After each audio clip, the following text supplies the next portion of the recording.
बेगूसराय सांसद सह केंद्रीय पशुपालन, डेयरी एवं मत्स्य पालन मंत्री गिरिराज सिंह ने अपने संसदीय क्षेत्र बेगूसराय के सदर अस्पताल में शुक्रवार को कोरोना का वैक्सीन लिया। Civil surgeon doctor Vinay Kumar Jha, जिला प्रतिरक्षण पदाधिकारी डॉक्टर हरे राम कुमार एवं अस्पताल अधीक्षक डॉक्टर आनंद शर्मा की मौजूदगी में जीएनएम से वैक्सीन लेने के बाद उन्हें प्रधानमंत्री का फोटो युक्त प्रमाण पत्र भी दिया गया। मौके पर पत्रकारों से बात करते हुए गिरिराज सिंह ने कहा कि भारत में बना यह वैक्सीन आत्मनिर्भर भारत की पहचान है।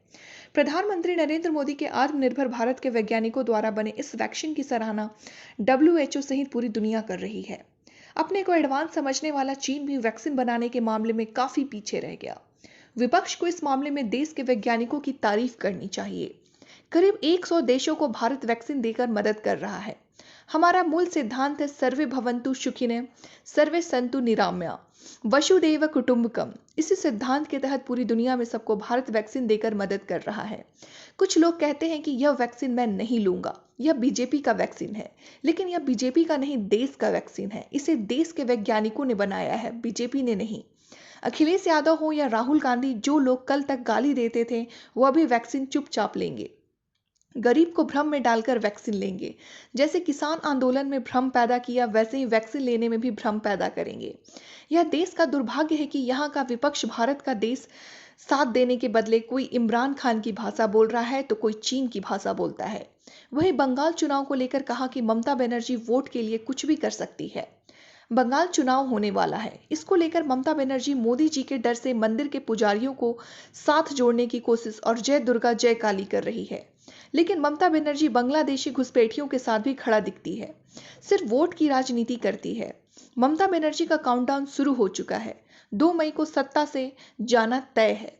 वहीं उन्होंने बेगूसराय में बढ़ते अपराध पर चिंता जताते हुए कहा कि जिला प्रशासन से बातचीत कर अपराध पर रोक लगाने का दबाव बनाएंगे। आज मैं देश के प्रधानमंत्री नरेंद्र मोदी को धन्यवाद दूंगा कि उनके कारण गुजरात के चुनाव में राहुल गांधी ने कोर्ट के ऊपर जनेऊ पहन लिया। ममता बनर्जी मंदिर के पुजारियों के साथ जुड़ने की कोशिश और जय दुर्गा जय माता जय काली की नारा लगा रही हैं। लेकिन ममता बनर्जी बांग्लादेशियों को भी साथ खड़ा दिखती है, बांग्लादेशी घुसपैठियों के साथ खड़ा दिखती है। तो वोट बैंक की राजनीति कभी ये नहीं कहती कि 2016 के चुनाव में उनके एक नेता, शायद फरीद या क्या नाम था, उन्होंने डॉन अखबार के पत्रकार के सामने कलकत्ता के एक कॉलोनी में जाकर के कहा था मैं ले चलता हूँ कराची आपका, तो डॉन पाकिस्तान का। कभी उसको कंडेम नहीं किया, कभी उस पर कार्रवाई नहीं की। आज चुनाव आया है, मोदी जी के डर से जय काली जय दुर्गा जय शिव जय विष्णु सब बोल रही हैं, लेकिन घुसपैठियों के साथ भी खड़ा दिख रही हैं। अब ममता बनर्जी का काउंटडाउन शुरू हो गया है। 2 मई को सत्ता से जाना तय। क्या लग रहा है कि बीजेपी की 200% एक खास वर्ग के वोट के लिए, एक खास वर्ग के वोट के सहारे सत्ता की कुर्सी पर आना चाहती हैं। वहाँ का मतदाता जो है वो कभी स्वीकारेगा। राहुल गांधी को खुद पता नहीं है वो क्या बोलते हैं। कभी बोल देते कि देश में फिशरी डिपार्टमेंट नहीं है, कभी राफेल पर बोलते कि 40,000 करोड़ का फायदा और कोर्ट में जाके माफ़ी मांगते।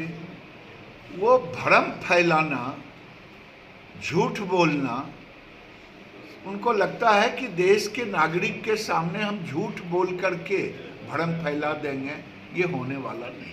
आपके संसदीय क्षेत्र में अपराध बहुत तेजी से बढ़ रहा है। ये चिंता का विषय है। मैं इस पर जिला प्रशासन से बातचीत करूँगा। देखिए, देश के अंदर प्रधानमंत्री जी ने आत्मनिर्भर भारत के तहत वैक्सीन, भारत के वैज्ञानिकों के द्वारा बना हुआ वैक्सीन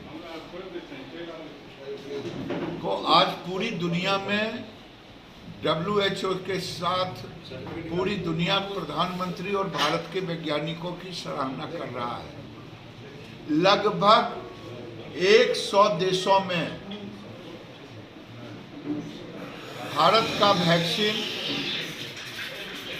वहां गया। केवल हम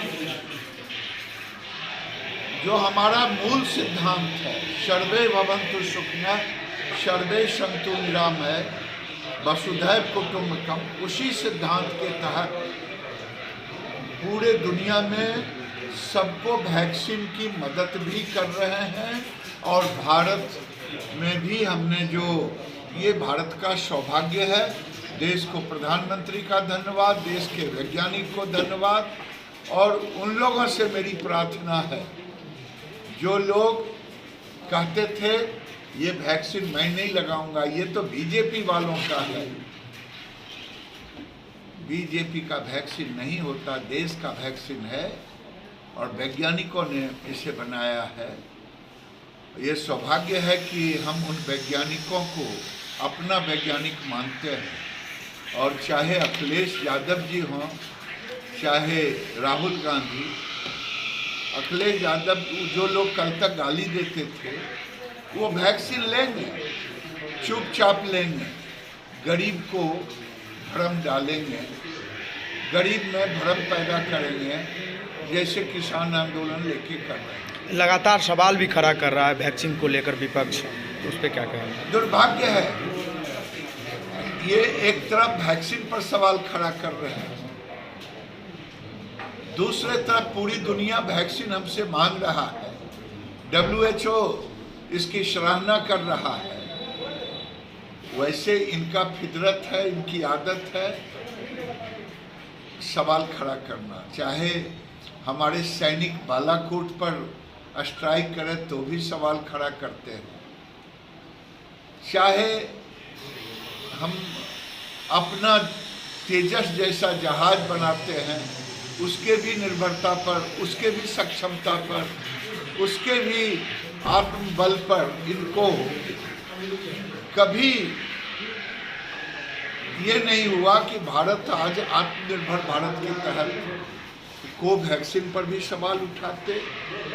हमारे जो सुरक्षा कर्मी हैं, जो हमारी सीमा की सुरक्षा सेना कर रहे हैं, पैरामिलिट्री कर रहे हैं, ये सब चीज़ पे सवाल खड़ा करते।